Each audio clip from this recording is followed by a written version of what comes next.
What's up, YouTube? It's time for another game hunting video. Let me cover all the stuff I picked up.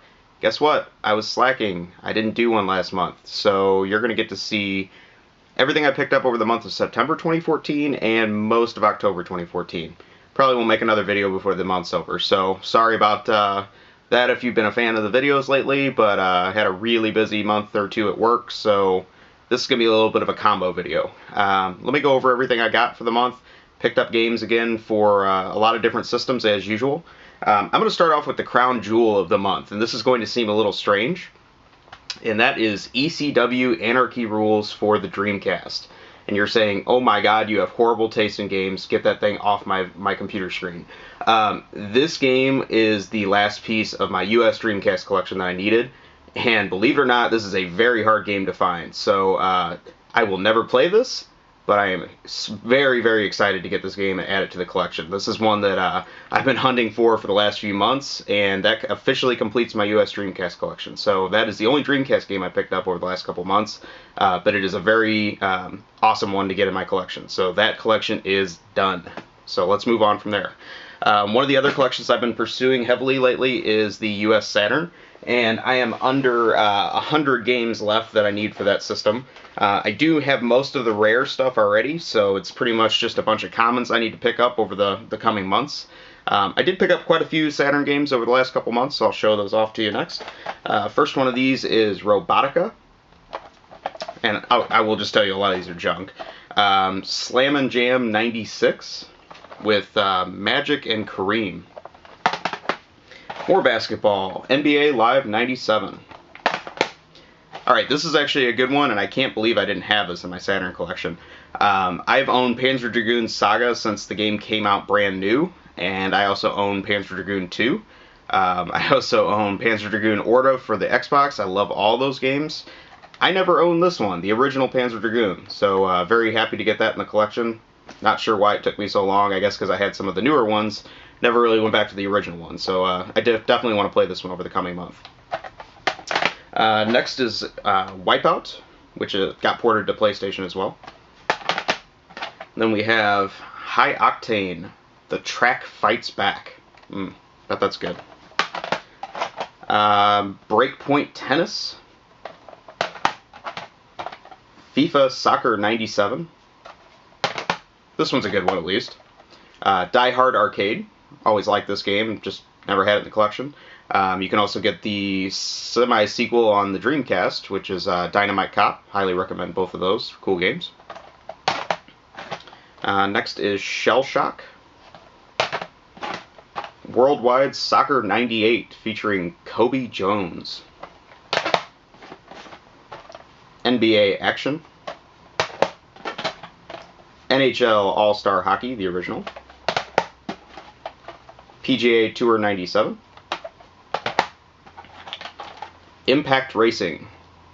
And yes, that is a Dodge Viper shooting lasers out of its fog light holders. Don't know on that one. A few more Saturn games. We have DEFCON 5. Solar Eclipse. Tunnel B1. The original Gex, which I guess originated on the 3DO, but Saturn got a pretty early port of that. This one's a cool one. Steep Slope Sliders. And this is actually, believe it or not, developed by Cave, who is famous for making a lot of 2D shooters over the years. And they actually made a couple snowboarding games. This is one of them. So cool to pick that up. Next is Rise to Resurrection, Rise to, I don't know, whatever, awful game. Next we have the original Bug, and I think I already have Bug 2, so that completes that duo of games. Battle Arena Toshiden Remix. Then we have Crypt Killer, which is one of the light gun games on the system. I also found a copy of the Japanese version of it this month in a store, and I thought it was pretty unique that the Japanese name of this game is Henry Explorers, which they're playing up kind of the Indiana Jones aspect of it more so than the zombie killing and mummy killing and all that kind of stuff. So kind of funny, the Japanese take of this game. Next is Space Jam with Michael Jordan and all the Looney Tunes characters. NHL Power Play 96. Theme Park. But this is a good one. Johnny Bazooka Tone. Yep, that was one of those character-based games that never took off and never was a sequel. Then we have Daytona USA, which I've never owned the long box version of this. I just have the little demo size packet version of this that was really common. Some of those early games like that in the long box forms are a little bit harder to get. Knights is one of them too. And finally, for the Saturn, I picked up Battle Sport. And when I got this, I didn't think it was anything special. This game actually goes for a lot of money on eBay, and I guess it's just one of those weird acclaimed titles that they didn't make a whole lot of. This also came out on the PlayStation. I don't think it's as rare on the PlayStation, but apparently the Saturn version of this is some pretty rare stuff. So cool that I picked that up without even really knowing about it. Next, let's do the PlayStation 1. So, keeping with kind of the big box theme, I got a big box copy of the original Darkstalkers, which is nice and complete. I got one PlayStation import game this month, and that is Side by Side 2000. Big fan of Taito games, as I've said before. This is actually related to their Battle Gear arcade games that are pretty cool. None of those actually came out in the US, so this is one of the only ways to play those at home, but pretty cool. It's just an early drift racing game that, I don't know, I think it's kind of the enhanced version of it for PlayStation, so cool to get that. I don't think it's real common. Next is a complete copy of Brave Fencer Musashi, which is pretty cool. I've been looking for this one. I actually do want to play this. I don't usually pick up disc-only stuff, but I got such a good deal on this that I couldn't really pass it up. I'll try to get a complete copy of it eventually. But that is Echo Knight, which is I think it's a survival horror game by Age Tech, kind of a rare one. Cool to get that though, at least for a really cheap price. This next one is one I still need on Saturn, but I think the PlayStation version of it's kind of popular too, and that is Power Slave. Then we have another Squaresoft game, and that is Saga Frontier. Picked up the first one of these in a big box version a couple months ago, so now I got the sequel, and that is Jumping Flash 2. I think there was even a third one of these in Japan. They're kind of cool games. Next one was another cheap game I picked up. I think it's actually pretty rare, especially in the jewel case version, and that is Tecmo World Golf. And this next game is one that, again, I should probably be ashamed. I've never owned this game before. I've owned many of the sequels to it. I've played, a lot of different versions of it, but I never owned the original, and that is Metal Gear Solid for the PlayStation. So, I guess one of the essentials of a PlayStation library, and I just never bought it until now. So, kind of want to try this out. I have the Dreamcast disc for this, too, to try this out on Dreamcast. So that might actually be the way I play it, but I do want to try this game out. So, I do like several of the Metal Gear games. Not really one of my all-time favorites, but, yeah, definitely something I want to play at least. I also tend to shy away from greatest hits copies games, but I got, again, a good deal on this one, so I'm kind of using it as a placeholder until I can get one of the original prints. But that is the original Mega Man Legends, the greatest hits version. So got a good price on that, so I couldn't really turn it down. Kind of want to play this too, because I think this game is getting a little more credit now as time goes on. All right, next system we'll do is the Wii, and I only picked up a few games for the Wii. First one of these is Lost in Shadow, which is a cool Hudson Soft platformer, actually, which is one of their last games they did before they went out of business. Kind of cool to get that. Next one is a popular one now. I think it was kind of ignored when it came out, but that is Fire Emblem Radiant Dawn. So now I have Fire Emblem for GameCube and Wii. I kind of want the, the Game Boy Advance and the DS versions of it. That's kind of the next ones I want to track down, but it is a pretty cool series. Next is a shooter that's on the Wii, which I didn't even know this came out in the US, so once I found out this existed, it was kind of like, I must have this right now. I haven't really been a big fan of some of the prior entries in the series, but I'm willing to give this one a shot. Regardless, I'm just happy this came out on the US Wii, because the Wii didn't really get a lot of shooters. So this is Castle of Shikigami 3.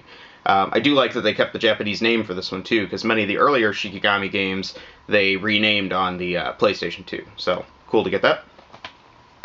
Next system is the Gamecube, and this will be quick. I just picked up two of the Sega published games for the Gamecube. First one of those is Beach Spikers, which is their take on volleyball. Always thought that would kind of come out on the Dreamcast, but I guess it was maybe a different version. I thought it was a Naomi arcade game, but maybe I'm wrong. Next is Billy Hatcher and the Giant Egg, which is another kind of oddball one. It was a Yuji Naka developed game. I guess it was the first thing he put out for Gamecube. So instead of a Sonic game, did something kind of unique. It's kind of cool. It was a Gamecube exclusive too. Next system is the PS2, and just got a few games for that as well this month. First one of those is Dark Cloud 2, which is apparently a pretty well-reviewed RPG. Haven't played it yet. Next is Dual Hearts, which I don't see this game very often. I think it's a pretty early Atlas game for PS2. I think it's an action RPG, so it might be kind of more my speed. Then I picked up Wild Arms Alter Code F, which I think there's like 4 or 5 Wild Arm games on the PS2, but this is one of the rarer ones, so it's kind of cool to get that. It's one of the Age Tech games. Comes with a anime DVD with it too, which is kind of a cool bonus. And finally for PS2, I picked up Space Channel 5 Special Edition. I actually like the Space Channel 5 games, especially Part 2. I have Part 2 on the Japanese Dreamcast. The only way to get that in the US, though, is on this PS2 compilation, so it's kind of cool to have that included. This was, I think it was a budget title when it came out, so it was actually a pretty good deal even from the start, but it's neat. You get 2 discs of this, both games complete. I think they may have added a couple extra features for PS2 also, so didn't really take off, just like it didn't take off on the Dreamcast, but it's a cool concept. Next system is the original Xbox, and this will be quick. I just got one game for it, and that is Otogi 2, Immortal Warriors. And I did have the original Otogi. I bought it, I think when it came out. It's a decent game, but yeah, looking forward to playing this. It's I think it was a combination of Sega and From Software that built this one together, so it's supposed to have really good graphics, especially for the Xbox. Next system I got some games for is the Xbox 360, and the first of those is one that I didn't even know existed until this month, but that is Zoid's Assault, which just kind of wanted because I think it's pretty obscure. It's an Atlas game. You don't see it very often at all, so kind of cool to pick that up before that disappears. This next one's another Atlas game, and another kind of unusual concept for them, but that is Operation Darkness. And this is a Nazi zombie killing RPG, I think. I don't know. Very unusual Japanese World War II fantasy type game. So, yeah, I don't think the graphics on this are supposed to be very good, but I think it's worth playing just for the unusual theme, and Atlas for having the stones to put it out in the US. So I thought that was pretty cool. Finally, for the 360, this is one that I had a hard time tracking down. I think it's the last US shooter I need for the Xbox 360, and that is Raiden 4. This one's pretty cool because it even comes with a bonus music CD with it too. So I don't think they made very many of these. There's the Raiden Fighters Collection as well, Raiden Fighter Jet Collection I think it is. You see that a little more often, but this one, yeah, it's pretty rare. So I would say pick this up if you're interested in the Raiden games for the 360. Next I'll do the Nintendo DS, and the first one of these is one I've passed by a million times in stores. I just didn't realize it was a Taito game, but that is Labyrinth, and this is related to the arcade Taito game Camel Tree, and also the Super Nintendo game On the Ball, if you've ever played those. It's a screen flipping game to get the ball to the target, kind of a Marble Madness type of thing, but you actually rotate the screen. Imagine this would be pretty cool on DS. I guess you use the stylus to flip the screen with this one. So kind of looking forward to trying that out. Just had no idea because it has this ugly artwork in the US, but it's actually a title game, which should be pretty cool. Next is a compilation of the Mega Man Zero games. I think they were all on the Game Boy Advance. So here's a collection of those for the DS, which is pretty cool. Mega Man Zero collection. This next one, I'm going to struggle to pronounce this one, but it's a Suikoden game, and the subtitle is Tier Kreis? I don't know. But yeah, kind of a more obscure game in the Suikoden series, so I think that's kind of cool to get for the DS. Next one, I love this cover. I think it's really cool, and that is Squishy Tank. And then we have Final Fantasy, The Four Heroes of Light. This was actually a unique Final Fantasy game. Like, they actually didn't just regurgitate all their existing content for the DS. So I thought that was cool and worthy of owning, unlike most of the other Final Fantasy games for the DS. Next one is a weird game that actually got a US release. I think it was a long-standing Japanese series that just for some reason Natsume tried to take a chance on this one and put it out in the US. So that is Princess Debut. I think you are to I don't know. I guess just become a princess is the goal of the game. Kind of unusual. Next is a more obscure kind of Sega, one of the more obscure releases for the DS. It's a Sega release, and that is Infinite Space. I've heard really good things about this game, so I'm looking forward to trying this one out. Another one of my favorite series, and this got a DS release, which is very cool, is Front Mission. And I think this is an enhanced version of one of the early Front Mission games, maybe the first one. Perhaps it's a new game for the DS, but it kind of looks like the original graphics of the very first Front Mission, which we didn't get in the US. So very cool that got released here. Front Mission games don't do very well in the US, but they are very cool games. Front Mission 3 and the PS1, I spent a ton of time with that game, so I really recommend this series if you haven't played it. Finally, for the DS, this is a game that I also just learned about this month. I saw how good the graphics looked on it, some videos online, and I was just like, wow, I need to own that. That's really impressive. If you like 2D action platformer type stuff, this is a good one to pick up. It's Monster Tale, and I think it was just a first-time developer that probably had some talent they recruited from somewhere else, but this is really well done. If you want to see some beautiful graphics on the DS, I think this is a cool game. So yeah, worth picking up. Next, I picked up a few Famicom games, and these are all shooters. Nothing too special, but just some common shooters, and they're all stuff that we didn't get in the US, so I thought they were worth owning. First one of these is Formation Z, which was a Jaleco arcade game. Then we have Gyrodyne, which is an early Taito arcade game as well. Next one of these is Argus. And then we have X'd X's, which is kind of a weird game. And then one of my all-time arcade game favorites that for some reason the US NES did not get a version of this, but the Japanese one did, is the original arcade game Mappy. And there's several Mappy sequels that also came out on the Famicom. One of these we got for the US, but it was never an arcade game. But this is a decent port of the game, so I think it's pretty cool. It's kind of a shame we didn't get this in the US. Next system I'll do is the Sega Genesis. I've got about 3 more systems today. First of these is one I've been looking for pretty hard. I just got it card only, but it's happy to get it. It's Ristar. Next one is Gargoyles. Then Back to the Future 3, which I think has kind of an interesting end label on it. You don't really see that too often. It's stuck out on the shelf at least. Rest of these are complete. I got a Castle of Illusion with Mickey Mouse. Vector Man. Box is a little beat up, but that's how most of those paper boxes are. This next one's one that I've been wanting for a while, and it's been really getting expensive lately. That is Teenage Mutant Ninja Turtles: The Hyperstone Heist. Actually never had this one as a kid. I owned most of the other Turtles stuff, but I didn't really have a Genesis when I was a kid, so this was one that I always missed out on. But it's a really cool game. Glad to have that one. Next one was just an upgrade. I had a card-only version of it. I upgraded to a complete one, but that is Socket. It's kind of a cool Sonic clone for the Genesis. This next one's another upgrade to a complete copy, and that is Marco. And then I got a complete Streets of Rage 2. And finally, a complete Super Street Fighter 2. Next system I'll do is the original Game Boy and Game Boy Color. Only got 2 games for the Game Boy Color. First one of those is Dexter's Laboratory. Why did I want this licensed piece of crap? Because it is actually a elevator action sequel by Taito. They just reskinned it for the US with new characters, but it still plays just like elevator action, so it's pretty cool.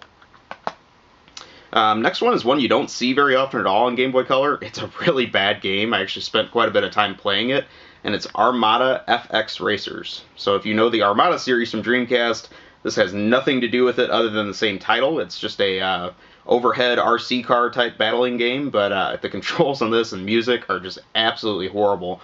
I can see why this game sold very poorly, but as far as rarity purposes, I think it's worth picking up.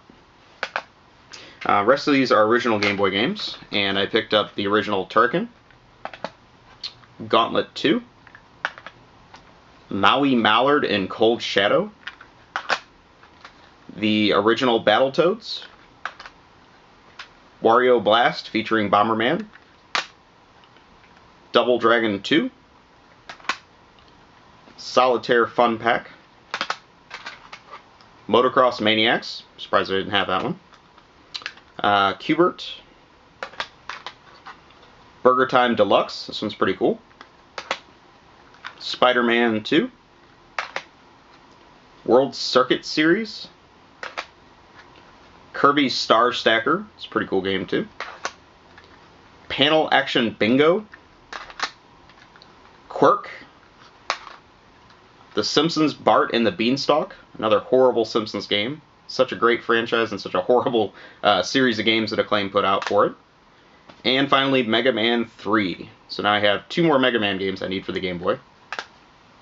And last system is the Super Nintendo. I've picked up just a few games for it this month. I got Kirby's Superstar, the combination cartridge of Mario All-Stars and Mario World. I had both of those separate already. Blues Brothers. This next one is one I really was wanting for a long time. I got a mint cartridge-only copy of this. I'm really excited about it. And that is R-Type 3. It's a very, very hard game to find, but great shooter. Really pushes the Super Nintendo. Highly recommend it. It's very, very tough to get, so cool to get that one this month. Blackthorn. Wasn't really impressed with that. I think a lot of people really like that game. Top Gear, the original. Battletoads and Double Dragon. Time Slip, Samurai Showdown, a complete copy of Yoshi's Safari, which I don't have a Super Scope, so it doesn't really do me much good, and a cartridge and manual combo for the Untouchables. Don't have the box for that one. So finally, for the end of the month, the other stuff I got are accessories. I'll just show those off real quick, and we'll kind of wrap this up.